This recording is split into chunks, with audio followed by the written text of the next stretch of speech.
বিরতির পর স্বাগত। এখন খবর বিস্তারিত। ভারত সফরে এসেছেন রাশিয়ার প্রেসিডেন্ট ভ্লাদিমির পুতিন। পঞ্চবার্ষিকী ভারত রাশিয়া সম্মেলন উপলক্ষে নয়াদিল্লিতে প্রধানমন্ত্রী নরেন্দ্র মোদীর সঙ্গে বৈঠক করেন পুতিন। ভারত সফরে এসেছেন রাশিয়ার প্রেসিডেন্ট ভ্লাদিমির পুতিন। পঞ্চদশ বার্ষিকী ভারত রাশিয়া সম্মেলন উপলক্ষে বৃহস্পতিবার নয়াদিল্লিতে প্রধানমন্ত্রী নরেন্দ্র মোদীর সঙ্গে বৈঠক করেন তিনি। বুধবার রাত 11টা নাগাদ ভারতীয় বায়ুসেনার পালম স্টেশনে নামেন পুতিন। 24 ঘন্টার ভারত সফরে নিউক্লিয়ার এনার্জি, ডিফেন্স ও বাণিজ্য সহ মোট 20টি দ্বিপাক্ষিক বিষয় নিয়ে আলোচনা করেন তিনি। হায়দ্রাবাদ হাউসে বৃহস্পতিবার আলোচনায় বসেন মোদী ও পুতিন।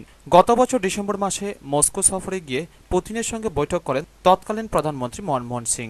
চলতি বছরের মে মাসে মোদী সরকার ক্ষমতায় আসার পর এটাই ভারত রাশিয়া প্রথম সামিট। মোট 15 জনের বাণিজ্যিক দল নিয়ে ভারতে এসেছেন পুতিন। এদিন বিজ্ঞান ভবনে ওয়ার্ল্ড ডায়মন্ড কনফারেন্স উদ্বোধন করেন পুতিন। রাষ্ট্রপতি ভবনে গিয়ে প্রণব মুখার্জির সঙ্গেও দেখা করার কথা রয়েছে রাশিয়ার প্রেসিডেন্ট পুতিনের। India has been there even at difficult moments in our history.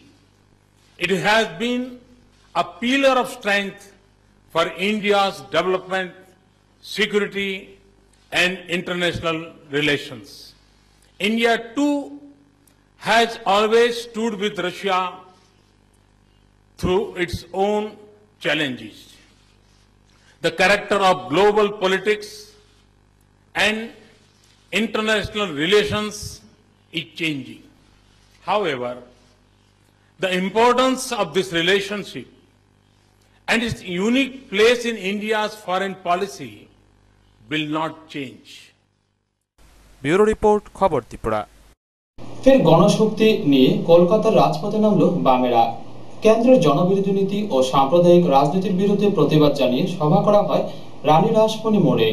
6 ডিসেম্বরের পর 11 ডিসেম্বর ফের গণশক্তি নিয়ে কলকাতায় রাজপথে নামল বামেরা। অসংখ্য মানুষের ভিড়ে ভেঙে গেল পুলিশের ব্যারিকেড, যা দেখে ফ্রন্টের শীর্ষ নেতারা বলছেন ঘুরে দাঁড়ানোর লড়াই শুরু। বড়দিনের মাসে রাস্তায় জনসমুদ্র দেখে সুদিনের স্বপ্ন দেখছে পশ্চিমবঙ্গ রাজ্য বামফ্রন্ট। 6 ডিসেম্বর বামেদের সম্প্রীতি দিবস কর্মসূচিতে ব্যাপক সাড়া মিলেছে। তার 5 দিনের মাথায় আবার জনজোয়ার। এবার রানী রাসমণি মোড়ের সমাবেশে কেন্দ্রের জনবিরোধী নীতি ও সাম্প্রদায়িক রাজনীতির বিরুদ্ধে প্রতিবাদ জানিয়ে সভা। প্রথমে ভিক্টোরিয়া হাউসের সামনে সভা করতে চেয়েছিল বামফ্রন্ট, কিন্তু প্রশাসন অনুমতি দেয়নি। শেষে ঠিক হয় সভা হবে রানী রাসমণির মোড়ে। সময় দুপুর 2টো, কিন্তু নির্ধারিত সময়ে এসেও রাসমণি মোড়ে ঢুকতে পারেনি বামেদের মিছিল। বিকেল 3টে মিছিল রাসমণি মোড়ের দিকে এগোতেই আটকে দেয় পুলিশ। মিছিল পুলিশের ব্যারিকেড ভাঙার চেষ্টা করতেই শুরু হয় বিশৃঙ্খলা। সামনের সারিতে ছিলেন পলিট ব্যুরো সদস্য সূর্যকান্ত মিশ্র। পেছনে তখন স্লোগান দিচ্ছেন রাজ্য সম্পাদক বিমান বসু। মনোজ ভট্টাচার্যরাও অন্যদিকে ব্যারিকেড ভেঙে এগোতে ব্যস্ত। কিছুক্ষণের মধ্যেই ভেঙে যায় কয়েকটি ব্যারিকেড। পুলিশি বাধায় যারা এগোনোর সুযোগ পাননি তারা তখন রাস্তার উপরেই বসে পড়েছেন।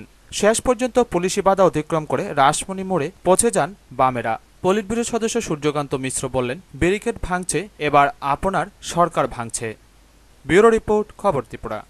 দুদিনের কৈলাসহর সফরে গিয়ে বৃহস্পতিবার কৈলাসহরের জেলা ও মহকুমা হাসপাতাল পরিদর্শন করেন মন্ত্রী বাদল চৌধুরী। পরে বিকেলে সার্কিট হাউসে এ বিষয়ে এক সাংবাদিক সম্মেলনে মিলিত হন মন্ত্রী। দুদিনের কৈলাসহর সফরে গিয়ে বৃহস্পতিবার কৈলাসহর জেলা হাসপাতাল ও মহকুমা হাসপাতাল পরিদর্শনে যান রাজ্যের স্বাস্থ্যমন্ত্রী বাদল চৌধুরী। এদিন সকাল 8টায় মন্ত্রী যান জেলা হাসপাতালে।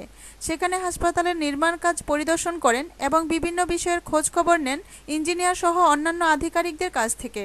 সেখান থেকে তিনি আসেন কৈলাসহর মহকুমা হাসপাতালে। হাসপাতাল পরিদর্শনকালে হাসপাতালের নোংরা অবস্থা দেখে মন্ত্রী ক্ষোভ প্রকাশ করেন। কথা বলেন হাসপাতালের ইনচার্জ সহ সংশ্লিষ্ট আধিকারিকদের সঙ্গে। মন্ত্রী কথা বলেন হাসপাতালের রোগীদের সঙ্গেও। রোগীরাও বিভিন্ন বিষয়ে অভিযোগ জানান মন্ত্রীর নিকট। মন্ত্রী পরিদর্শন শেষে হাসপাতালের দায়িত্বপ্রাপ্ত আধিকারিকদের বলেন অতি সত্বর যেন হাসপাতালকে এই নোংরা পরিবেশ থেকে মুক্ত করা হয়, নতুবা এই কাজের বরাত যে সংস্থাকে দেওয়া হয়েছে তা বাতিল করে দেওয়া হবে। নর্মাল ডেলিভারি এটাই আমরা চাই 100% ডেলিভারি যাতে হাসপাতালে, কিন্তু আমরা চাইলেও সব হয়, কিন্তু এখানে তো আমরা লাগবো সিজার লাগবো, এই লাগবো সেই লাগাই ডাক্তারের এই ওপিনিয়ন আমি কি করে দেবো? আমি not a doctor, not a technical person. যারা চিকিৎসা করে তারা এই সম্পর্কে বলবে।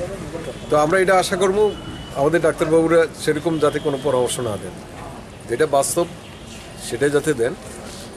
সিজার না করতে পারলে ভালো, এটাই আমরা নর্মাল ডেলিভারি হচ্ছে ভালো।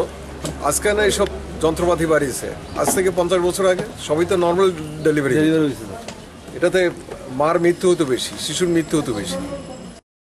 এরপর বিকেল 3টায় কৈলাসহর সার্কিট হাউসে সাংবাদিকদের সঙ্গে মিলিত হন মন্ত্রী বাদল চৌধুরী। সেখানে তিনি সাংবাদিকদের বিভিন্ন প্রশ্নের উত্তরে বলেন, জেলা শাসককে চেয়ারম্যান আর সিএমও তাকে মেম্বার সেক্রেটারি করে পূর্ত এবং স্বাস্থ্য দপ্তরের আধিকারিকদের নিয়ে একটা কমিটি আমরা গঠন করে দিয়েছি। এই স্পেশাল ট্রিটমেন্টের যে ব্যাপারটা আছে সবটাই কিন্তু আমরা নিচ্ছি। হ্যাঁ, এটার জন্য কেউ কোনো রকম পয়সা দিতে হবে, ডাক্তাররা ঠিক করবেন। রোগীটার যেটা একটু খারাপ দেখবেন তাকে ডিস্ট্রিক্ট হাসপাতালে নিয়ে আসে, এবং সেই রাস্তার অলরেডি কালকে বিআরও চিফ ইঞ্জিনিয়ার ছিল, আমি কালকে বিকালে এখানে মিটিং করেছি। কুমারঘাট কৈলাসহর রাস্তাটা, হ্যাঁ, কৈলাসহর রাস্তা আপনি কাতল দিকে পার করছেন যেমন একটা স্টেজ এই রাস্তা, এই কুমারঘাট থেকে আরম্ভ করে আপনি তেলিয়ামোড়া পর্যন্ত। আর জেলা হেডকোয়ার্টারকে কানেক্টিভিটি দেওয়ার জন্য জোলাইগাড়ি থেকে বিলোনিয়া, ওইটা আরেকটা ন্যাশনাল হাইওয়ে বেশি ডিক্লাইন। আমরা প্রাইম মিনিস্টার যখন আসছে তখন বলছি উকিদল থেকে কৈলাসহর আর তেলিয়ামোড়া থেকে সাবরুম পর্যন্ত, হ্যাঁ, এটাকে ন্যাশনাল হাইওয়ে হিসেবে ডিক্লেয়ার করব। ব্যুরো রিপোর্ট, খবর ত্রিপুরা। আবারও নিয়ে নিচ্ছি ছোট্ট বিজ্ঞাপন বিরতি, সঙ্গে থাকুন।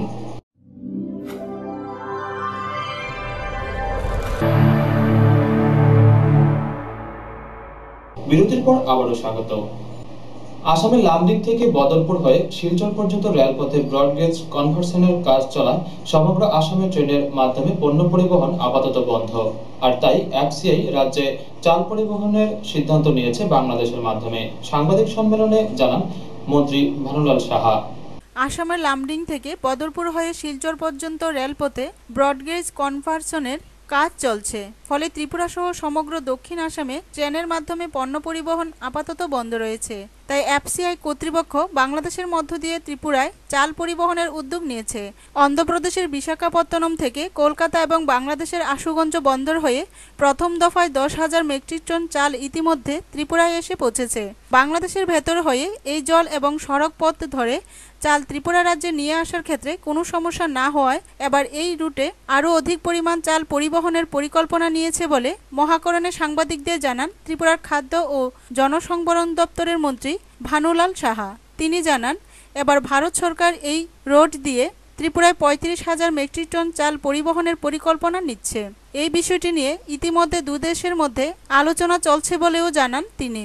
সেই সঙ্গে তিনি আশা ব্যক্ত করেন বাংলাদেশ সরকার তাদের দেশের মধ্য দিয়ে 35 মেট্রিক টন চাল আনার অনুমতি দেবে।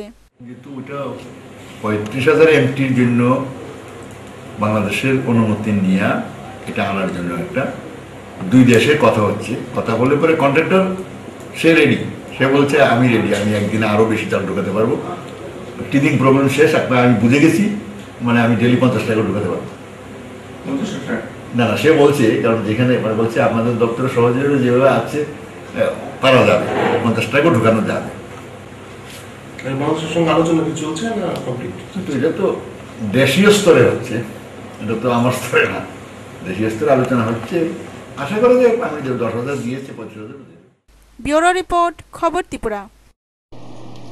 কৈলাসহরের সার্কিট হাউসের কনফারেন্স হলে বিভিন্ন দপ্তরের অফিসারদের নিয়ে এক পর্যালোচনা বৈঠক করলেন পূর্তমন্ত্রী বাদল চৌধুরী।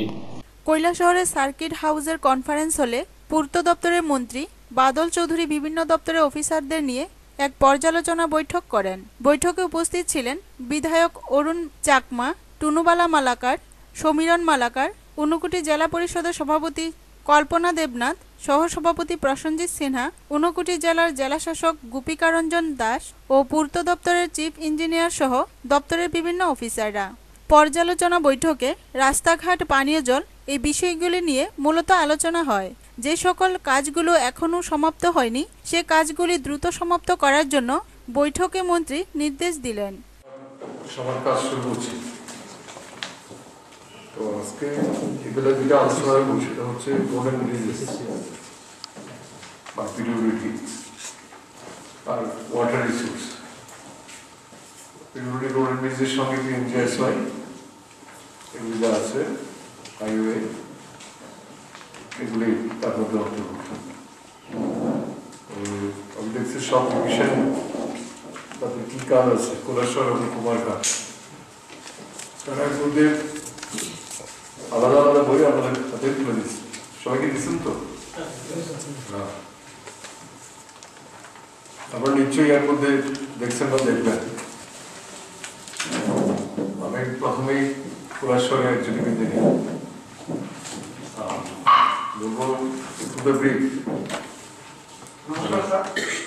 ব্যুরো রিপোর্ট, খবর ত্রিপুরা। আবারও এক গাঁজা বিরোধী অভিযান চালিয়ে প্রায় 10 থেকে 12 কোটি টাকা মূল্যের গাঁজা গাছ ধ্বংস করল যাত্রাপুর থানা প্রশাসন ও BSF যৌথ বাহিনী।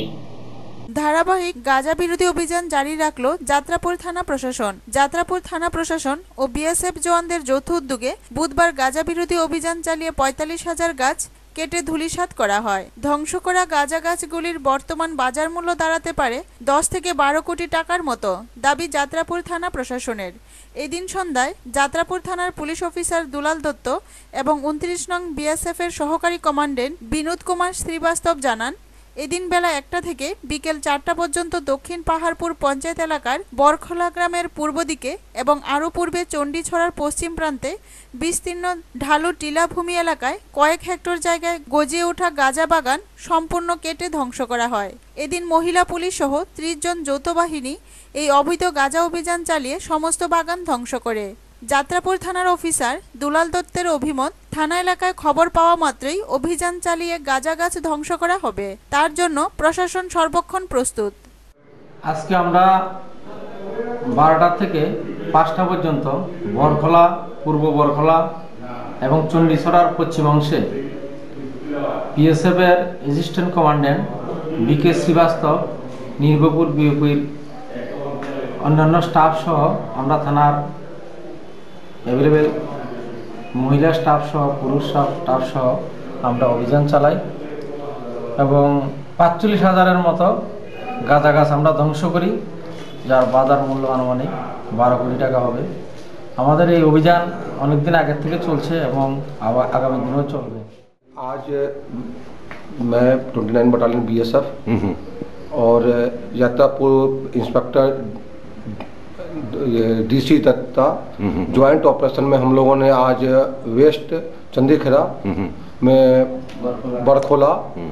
ईस्ट बरखोला में 45,000 लगभग उसका गांजा का पौधा काटा, जिसका अप्रोक्स कॉस्ट 12 करोड़ रुपया है।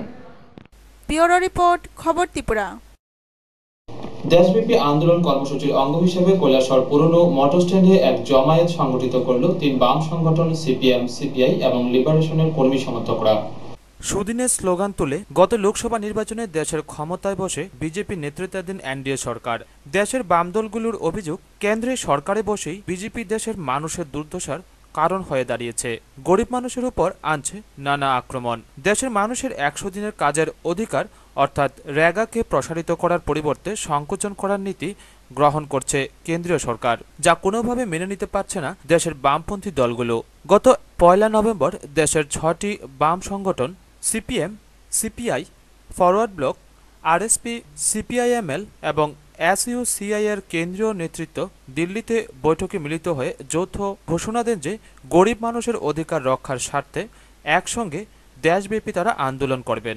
দেশব্যাপী যৌথ আন্দোলন কর্মসূচির অঙ্গ হিসেবে 10 ডিসেম্বর কৈলাসহরের পুরনো মোটর স্ট্যান্ডে CPM, CPI ও লিবারেশনের উদ্যোগে অনুষ্ঠিত হয় এক জমায়েত। দ্রব্যমূল্য বৃদ্ধি রোধ ও রেগা প্রকল্প সংকোচনের প্রতিবাদ সহ 9 দফা দাবিতে এদিনের জমায়েতে উপস্থিত ছিলেন CPM এর মহকুমা কমিটির সদস্য কান্তিলাল দেব, পরেশ দেবনাথ, CPI নেতা নীলমণি দেববর্মা, লিবারেশন নেতা চিরঞ্জীব ভট্টাচার্য, জয়দীপ রায় প্রমুখ।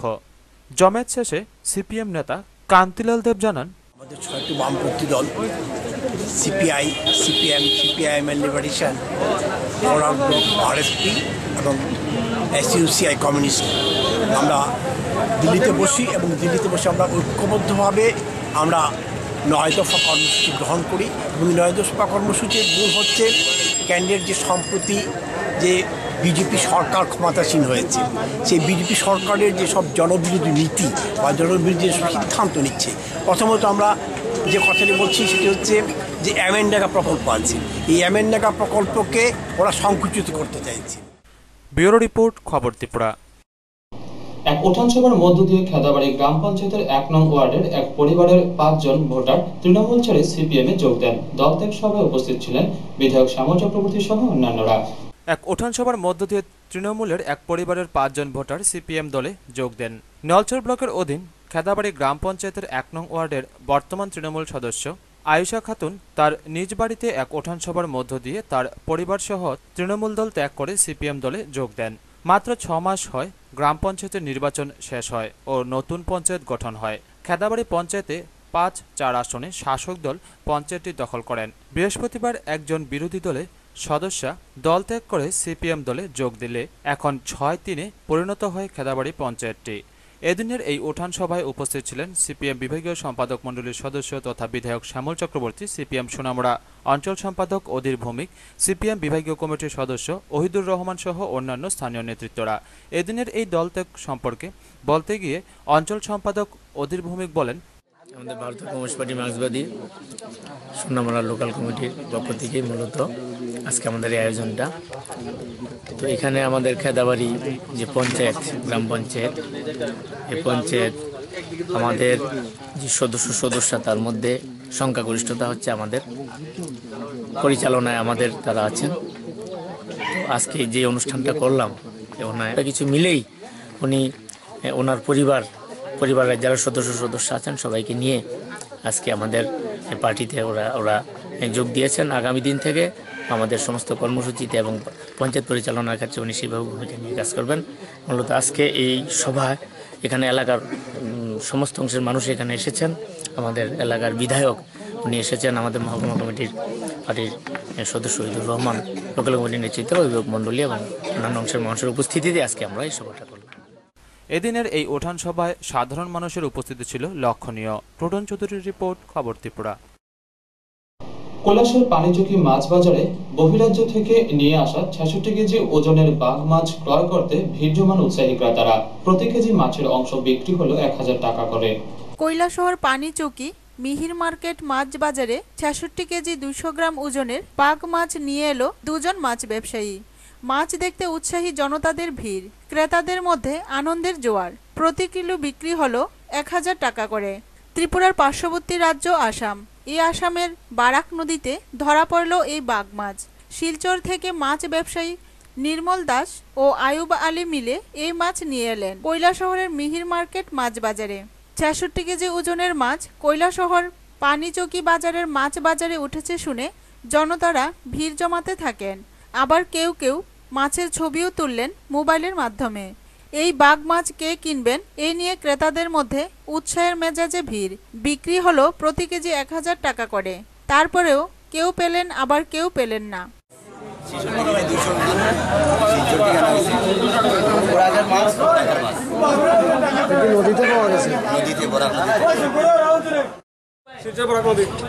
কি মাছ এটা? বাঘ মাছ। কত কেজি ওজন? 66 কেজি 200। ব্যুরো রিপোর্ট, খবর ত্রিপুরা। এক গাঁজা বিরোধী অভিযানে নেমে প্রায় 500 গাঁজা গাছ ধ্বংস করল ডিসিএম শঙ্কর নারায়ণ দাসের নেতৃত্বে বিশাল পুলিশ বাহিনী। ঘটনা তেলিয়ামুড়া ঘিলাতলি এলাকায়। অবশেষে শীতঘুম ভাঙল তেলিয়ামুড়া মহকুমা প্রশাসনের। বৃহস্পতিবার বিকেল 3টায় ডিসিএম শঙ্কর নারায়ণ দাসের নেতৃত্বে ঘিলাতলি এলাকায় প্রচুর গাঁজা গাছ ধ্বংস করা হয়। ছোট বড় মিলে মোট 5টি ক্ষেত নষ্ট করা হয়, যার বাজার মূল্য প্রায় 1.5 লক্ষ হবে বলে প্রাথমিক ধারণা। প্রায় 500 গাছ ছিল, যদিও এ ব্যাপারে কাউকে গ্রেপ্তার করেনি। ডিসিএম শঙ্কর নারায়ণ দাস ছাড়াও ছিলেন তেলিয়ামুড়া থানার ওসি সন্তোষ শীল, এডিশনাল এসপি হরিপদ দাস, আবগারি দপ্তরের আধিকারিক রোমারুদ্র পাল সহ বিশাল পুলিশ বাহিনী। মূলত এসব জায়গার লোকেরা কৃষিজীবী। বেগুন ক্ষেতের মাঝে মাঝে লোকেরা গাঁজা চাষ করে অধিক মুনাফার জন্যই এই বেআইনি জিনিস চাষ করে থাকে। মহকুমার প্রশাসন, পুলিশ প্রশাসন আর মহকুমা প্রশাসনের মধ্যে আমাদের যে আবগারি দপ্তর আছে ওনারা আছেন, আমাদের ইন্সপেক্টর আছেন। এইটা ঘিলাতলি একটা পাড়া, এখানে আজকে আমরা এটা আমাদের একটা সিক্রেট ইনফরমেশন ছিল, এই ইনফরমেশনের ভিত্তিতে আমরা এই গাছগুলি ধ্বংস করতেছি। তো এখনও আমাদের কাজ চলছে, আরও আধা ঘন্টা বা 1 ঘন্টা খানেক চলবে এই কাজ আর কি। আমাদের সঙ্গে আছেন এডিশনাল এসডিএম ওসি কল্যাণপুর আছেন, সবাই আমরা একসঙ্গে আজকের এই গাঁজা বিরোধী বা গাঁজা ধ্বংসের যে কাজটা আর কি, সমাজ থেকে যাতে সমাজের লোক যাতে এইসব নেশা জাতীয় জিনিস যাতে না করে, এটাই আমাদের মূল উদ্দেশ্য আর কি। এটা আরও চলবে মহকুমা প্রশাসন এবং পুলিশ প্রশাসনের উদ্যোগে আর কি। ব্যুরো রিপোর্ট, খবর ত্রিপুরা। ধর্মনগর শহর কেন্দ্রের জেলা শাসকের অফিস সম্মুখে সরকারি জায়গা দখলমুক্ত অভিযান করল মহকুমা প্রশাসনের নেতৃত্বে বিশাল পুলিশ বাহিনী। সরকারি জায়গা দখলমুক্ত অভিযান ধর্মনগর শহর কেন্দ্রের জেলা শাসকের অফিসের সম্মুখে। এখানে একটি 3মুখী রাস্তার সংযোগস্থল রয়েছে।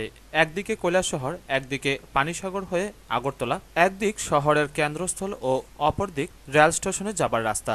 দীর্ঘকাল যাবৎ কিছু দোকানের মালিকগণ দোকানের সামনা বাড়াতে বাড়াতে রাস্তার উপর উঠে আসে, যার ফলস্বরূপ রাস্তার পরিধি প্রয়োজন অনুসারে অনেক ছোট হয়ে যায়। কয়েক বছর যাবৎ অনেক চেষ্টা করেও প্রশাসন ব্যর্থ হয়। এবার তার সার্থক রূপ নেয়। প্রশাসন থেকে শহর বৃদ্ধি ও সুন্দর করার সাথে সাথে রাস্তার বৃদ্ধি করার ফলে ওইসব অবৈধ রাস্তার অংশ দখলকৃত দোকানদারদের 5 ডিসেম্বর পর্যন্ত সময়সীমা নির্ধারণ করে দেওয়া হয় নিজ নিজ উদ্যোগে ভাঙার জন্য। দেখা গেছে কিছু দোকান ভাঙেনি, যার ফলে প্রশাসনের তরফ থেকে তা ভাঙার কাজ শুরু করে। বৃহস্পতিবার সকাল 7টার সময় ঘন কুয়াশা এবং শীতের মধ্যে বিশাল পুলিশ বাহিনী ড্রজার পৌরসভার গাড়ি নিয়ে মহকুমা শাসক, ডেপুটি কালেক্টর সহ অন্যান্য আধিকারিকগণ ওই স্থানে জড়ো হন। সব দিক থেকে রাস্তা বন্ধ করে দিয়ে ভাঙার কাজ শুরু হয়। পুর পরিষদের ইঞ্জিনিয়ারগণ উপস্থিত ছিলেন। প্রায় 40টি দোকানের বাড়তি রাস্তার উপর অংশ এবং 4-5টি দোকান ভাঙা হয়। এ প্রসঙ্গে মহকুমা শাসক শঙ্কর দেবনাথ জানান, আমাদের এখানে যে প্রসেসটা এখন চলছে এটা আমরা দীর্ঘদিন আগেই নিয়েছিলাম, কিন্তু এখানে আমাদের যারা ব্যবসায়ী বন্ধু আছেন তাদের রিকোয়েস্ট অনুযায়ী আমরা কিছুটা সময় দিয়েছি, প্রায় 5-6 মাসের মতো। এখন এখানে যে রাস্তার জায়গা যেটা আছে সেই জায়গাটা যদি আমরা বের করতে না পারি তাহলে ধর্মনগর শহরে যে যানজট এই জায়গাটা আমরা তৈরি হয়, এবং সেই যানজট থেকে শহরকে মুক্ত করার জন্য যারা জানতে হোক অথবা অজান্তে হোক সরকারি জায়গা দখল করে দোকান সেখানে তৈরি করেছেন, তাদেরকে আমরা রিকোয়েস্ট করেছিলাম আগেও যে 5ই ডিসেম্বরের মধ্যে যদি তারা না ভাঙেন তাহলে আমরা ভাঙে দেবো, এবং সেই অনুযায়ী আজকে যারা এখানে এখন পর্যন্ত সরাননি তাদের বলে আমরা ভাঙবো। তবে আমরা খুবই খুশি যে এখানে ব্যবসায়ী বন্ধু যারা আছেন তারা আমাদের আবেদনে সাড়া দিয়েছেন এবং নিজেরাই ম্যাক্সিমাম যেটা আনাতারা ছিল সেটা তারা সরিয়ে নিচ্ছেন। বাকি যেগুলি থাকবে সেটার বিরুদ্ধে আজকে আমাদের অপারেশন চলবে। ব্যুরো রিপোর্ট, খবর ত্রিপুরা। 17 দফা জরুরি দাবিতে কৈলাসহর মহকুমা ম্যাজিস্ট্রেটের মাধ্যমে মুখ্যমন্ত্রীর কাছে এক গণডেপুটেশন দিল গভর্নমেন্ট পেনশনার্স অ্যাসোসিয়েশন কৈলাসহর বিভাগীয় কমিটি। কৈলাসহর গভর্নমেন্ট পেনশনার্স অ্যাসোসিয়েশনের উদ্যোগে 17 দফা জরুরি দাবিতে কৈলাসহর মহকুমা ম্যাজিস্ট্রেটের মাধ্যমে মুখ্যমন্ত্রীর কাছে ডেপুটেশনে উপস্থিত ছিলেন কৈলাসহর গভর্নমেন্ট পেনশনার অ্যাসোসিয়েশনের সম্পাদক ও সভাপতি নেপাল ভট্টাচার্য, সদস্য SM আলী, যতীন্দ্র দাস প্রমুখ। মহকুমা শাসকের অনুপস্থিতিতে কৈলাসহর মহকুমার deputy collector Mithun Das Chowdhury deputation গ্রহণ করেন। তিনি তাদের দাবিগুলি যৌক্তিকতা স্বীকার করেন এবং তাদের দাবিগুলি মুখ্যমন্ত্রীর কাছে প্রেরণ করবেন বলে আশা ব্যক্ত করেন। তারা তো 17 দফা দাবির ভিত্তিতে মানে ডেপুটেশন দিয়েছেন এবং তাদের দাবিগুলি খুবই যুক্তিসঙ্গত এবং খুবই সময় উপযোগী। আমার তো এই লেভেলে তো ওই দাবিগুলির মধ্যে আমার কিছু করার নেই। আমি তোর প্রপার চ্যানেল ওইগুলি আমাদের মাননীয় মুখ্যমন্ত্রীর কাছে পাঠিয়ে দেবো, আর ওনারও মুখ্যমন্ত্রীর কাছেই মানে অ্যাড্রেস করেছেন। তাদের দাবিগুলির মধ্যে উল্লেখযোগ্য হল সর্বভারতীয় ভোক্তা মূল্যসূচক অনুযায়ী প্রাপ্ত বকেয়া 43% মহার্জি রিলিফ অবিলম্বে প্রদান, ডাই ইন হারনেস ক্ষেত্রে আর্থিক রিলিফের পরিমাণ 2 লক্ষ টাকা করা প্রভৃতি। অবিলম্বে আমাদের দ্রব্যমূল্য নিয়ন্ত্রণ করতে হবে। বকেয়া আমাদের যে 43% মহার্ঘ রিলিফ সেটা অবিলম্বে প্রদান করতে হবে। গণবন্টন আরেকটা দাবি হল গণবন্টন ব্যবস্থাকে শক্তিশালী করতে হবে এবং 1 জানুয়ারি 2006 এই কেন্দ্রীয় আমাদের পেনশনের বেনিফিট দিতে হবে। পেনশনারদের ডাকিতে 17 দফা জরুরি দাবিতে যে গণবন্টন দেওয়া আছে তার মধ্যে আরেকটা উল্লেখযোগ্য আমাদের দাবি আছে, তাই হল চিকিৎসা ভাড়া হার বৃদ্ধি করতে হবে। ব্রডগেজ লাইন স্থাপনের কাজ তাড়াতাড়ি শেষ করতে হবে। ব্যুরো রিপোর্ট, খবর ত্রিপুরা। কমলপুরে জামতুম ইংরেজি মাধ্যম হাই স্কুলের 25 বছর পূর্তি উপলক্ষে বিভিন্ন কর্মসূচির পাশাপাশি অনুষ্ঠিত হয় ছাত্রছাত্রীদের নিয়ে এক স্বাস্থ্য বিষয়ক আলোচনা সভা। সম্পূর্ণ বেসরকারি নিয়ন্ত্রিত জামতুম ইংরেজি মাধ্যম হাই স্কুলের 25 বছর পূর্তি উপলক্ষে বৃহস্পতিবার স্কুলের মাঠে অনুষ্ঠিত হয় ছাত্রছাত্রীদের নিয়ে এক বিশেষ স্বাস্থ্য বিষয়ক সেমিনার। সেমিনারে উপস্থিত ছিলেন ডক্টর কিশোর দাস, বিদ্যালয়ের প্রধান শিক্ষক লালপেইন জয় হালাম, স্কুল পরিচালনা কমিটির সম্পাদক প্রণব হালাম সহ বিদ্যালয়ের ছাত্রছাত্রীরা। সেমিনারে জলবাহিত রোগ সহ প্রত্যন্ত অঞ্চলে ম্যালেরিয়া, ডায়রিয়া, ভাইরাল জ্বর কিভাবে প্রতিরোধ করা যায় তা নিয়ে বিস্তারিতভাবে ব্যাখ্যা করা হয়। সেমিনার শেষে প্রার্থনা সভার মাধ্যমে প্রথম দিনের অনুষ্ঠান শেষ করা হয়। Good morning everybody. Today we are celebrating Silver Jubilee celebration, which is going to be celebrated tomorrow, the date 12 December 2014. Today we were supposed to celebrate blood donation camp, yet unfortunately we failed and organized health awareness camp. And tomorrow there will be a Silver Jubilee celebration. There will be an items like cultural, hosagiri, and different kinds of functions, and all the programs will be held tomorrow. শুক্রবার দ্বিতীয় দিনে একগুচ্ছ পরিকল্পনা হাতে নেয় বিদ্যালয় কর্তৃপক্ষ। সকাল 9টায় গ্রাম উন্নয়ন মন্ত্রী নরেশ জমাতিয়ার উপস্থিতিতে পতাকা উত্তোলনের মাধ্যমে অনুষ্ঠানের সূচনা করবেন জামতুম বিদ্যালয়ের প্রতিষ্ঠাতা বেনিন হালাম। তাছাড়া সারাদিনব্যাপী চলবে বিভিন্ন সাংস্কৃতিক সমন্বয়ের সাংস্কৃতিক অনুষ্ঠান ও নাটক। অনুষ্ঠানে উপস্থিত থাকবেন মন্ত্রী নরেশ জমাতিয়া ছাড়াও ধলাই জেলা শাসক মিলিন্দার রামটেক, মহকুমা শাসক রাবেল হেমেন্দ্র কুমার, ধলাই জেলা পুলিশ আধিকারিক তিমির দাস, বিধায়ক সুধীর দাস, ললিত ত্রিপুরা প্রমুখ। উল্লেখ্য, ধলাই জেলায়